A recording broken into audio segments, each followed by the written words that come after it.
We've had hot tech. We've had light tech. Aero tech. But now it's time for high tech tech. Tech this out. No, I think you got too far with that, mate. All right.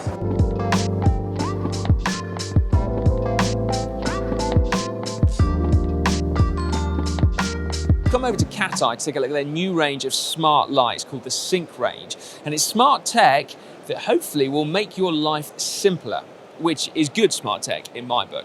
Now, as you can see, there's 3 of them on there. So we've got a 500 lumen front light, which is kind of your perfect commuter type light. Then we've got a rear light for your bike, and then a wearable light as well. So these both pump out a maximum of 50 lumens. Now, the smart bit is that they're all Bluetooth connected. So they all connect with each other, and then they also connect with an app on your phone as well. So we'll start with the lights themselves. The fact that they connect together means that there is just a single switch to turn all of them on or off, which is a little function that I really do like. Then this rear light on your bike has a built-in sensor to show when you're slowing down, so that can then become a brake light. And then because it's synced with that one, that too performs the same functionality if you so wish as well. And that's a function that you can turn on or off. Then, when it comes to what's on your phone, this becomes even simpler. So, for example, on a normal light, you might have 5 or 6 different modes on there that you always have to cycle through, even if you don't want them. So, flashing with a bit faster, or flashing slower, or dim, or medium, or bright. Whereas on here, you can actually use your phone to customize which ones you have on the light. So for me, for example, I'd probably just have 2. And then the absolute winner, as far as I'm concerned, is that your phone will send you notifications when these are running low on battery. So you don't even have to look at the app, it will just send you a notification, which I've got to say, about 5 times a winter, I will find I don't have enough battery power to cycle home. I'm that disorganized. So this, potentially, would stop that happening. So this is the aero pod from a new company called Velo. Now, this little device has the potential to make you incredibly faster. And the way it does that is it can actually tell you your drag coefficient while you ride in real time. Essentially, it's a mobile wind tunnel for your bike, and it can fit on any bike. So then what you're measuring is the wind speed, direction, the slope using the accelerometer, so the gradient, and also your acceleration. In doing that, it can give you a value for your drag coefficient, or CDA, is it can display this in real time as you ride on your head unit. So your Garmin or your Wahoo computer is, well, limitless really. It's an incredible bit of kit. I can't wait to test one and see how much faster I can make myself. Elite have clearly been really busy with their indoor trainers. I'm going to start with this one, which is the latest edition of the Drevo, so the Drevo 2. Now, most obviously, the colour has gone from white to black. Now, that's a purely aesthetic change, but boy, does this one look like it means business. And then the second most obvious change is the fact that the stand now is much wider, so it's even more stable than before. Then internally, the power meter is now rated as accurate to just 0.5%. Now bear in mind the industry standard for power meters is still about 2%. That's pretty bonkers. And then lastly, the response rate of the trainer has been improved. So previously it took about 9 seconds, they say, to go from a 0% gradient to a 25% simulation, whereas now it's just 3 seconds. Next up, we've got these, the Nero Rollers. And these are interactive rollers, meaning that you can pair them up to something like Zwift via AMP+. And the reason that they work with something like Zwift is that they've got a resistance unit in the back here, so it'll simulate gradients of up to 7%. And there's also 2 flywheels here with a total of 5.4 kilos. So that adds a little bit more inertia to your pedaling, which makes them feel even more realistic.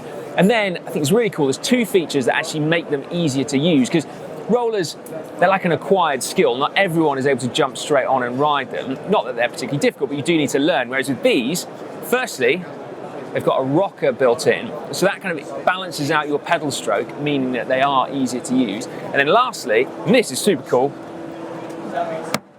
there's a built-in step, so you can actually get on your bike. Here we have some really interesting and quite novel innovation. So Bosch has developed an e-bike with an ABS system fitted into it. So why do you need anti-lock brakes on a bike? Well, Bosch believes there's 2 main sort of scenarios where anti-lock brakes could be really useful in preventing an accident.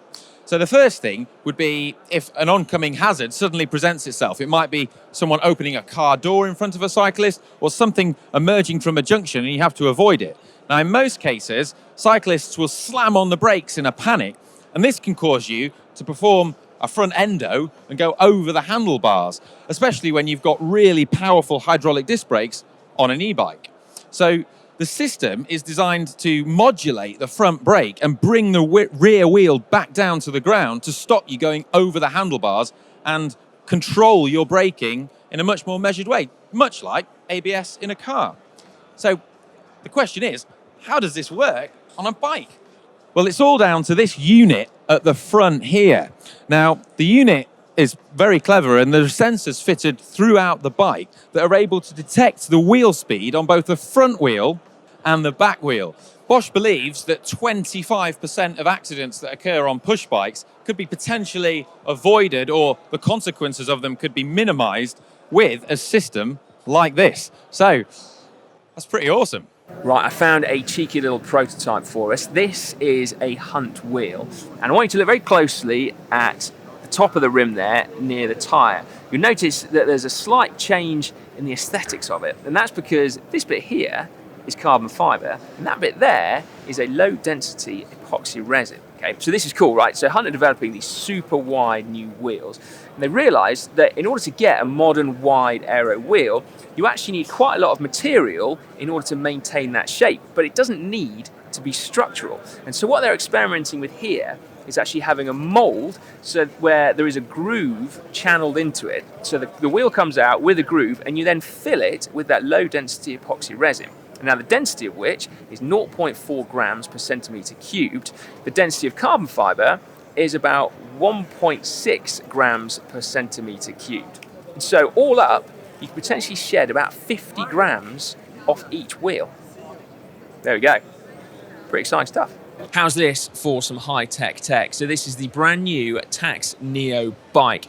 And as you can see, it is a static bike. And the reason it shares the Neo name as their more famous Neo trainers is that all the internals here are similar. So it's accurate to plus or minus 1% in terms of measuring your power. And the resistance unit will simulate gradients from 0 to 25%. So you're kind of covered for everything you might encounter on Zwift. And if you've got the legs, it will generate up to 2,500 watts of resistance. What is kind of cool about this bike is that although there is no mechanical gearing in here, so your cranks are connected via belt drive to the resistance unit, there are a lot of electronic gears on here, and they're controlled by a SRAM ETAP style system up front.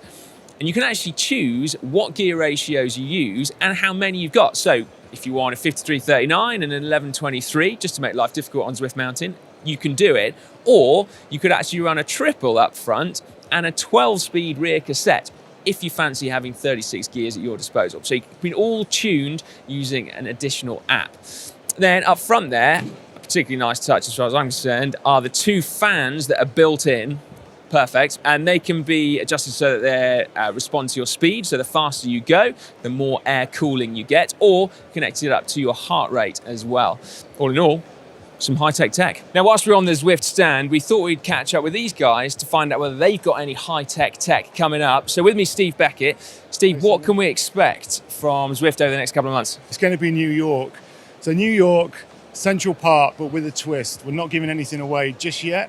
And then there'll be another expansion to Utopia coming. No hunt for high-tech tech would be complete without a power meter, and we've got a really awesome one to show you. So brand new is this, the exact pedal-based power meter system, which comes as a collaboration between the legendary pedal brand Look and power meter pioneers SRM.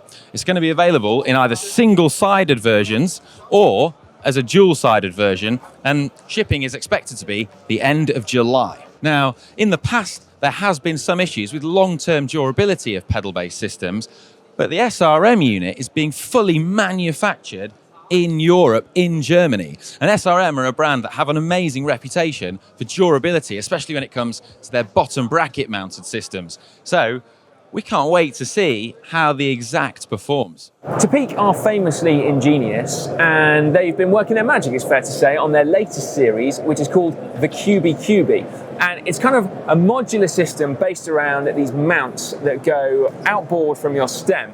And if I take one off, then I might be able to explain a little bit better, okay? So first of all, we've got the lights here, and basically, you have a light module, and then you have a battery pack. Now, depending on the size of your battery pack, that will influence how bright your light is. So you can have a really small compact one that pumps out 500 lumens, or you have a much bigger one that pumps out 1200 lumens. And you'll see there that the actual connection between the two is a USB port, which means that you could just use this as a standard battery pack and charge up your phone, which is kind of cool. And then you can also see as well that on this modular system, we've also got a mount for a GoPro session as well. Or you can flip it the other way up and you have two lights mounted side by side, or you just have a single one. So you can kind of go to town on your QBs. Well, that was some pretty mind-blowing high-tech tech. If you agree, please give this video a big thumbs up. Hey, Si, wait. I've just found this absolutely, it's the latest technology, right? I know you're a big fan of like one buy. This is no buy. Think like of the drivetrain savings. That is absolutely amazing. I know. I can't believe it. Yeah, ceramic speed have been going on about a 99% efficient drivetrain. Like this is 100% efficient. That is fun. I wonder what the rolling resistance of these tyres is, because, you know, larger diameter, potentially change the contact patch. High-tech tech. If you want to watch some more videos, why not click on screen now?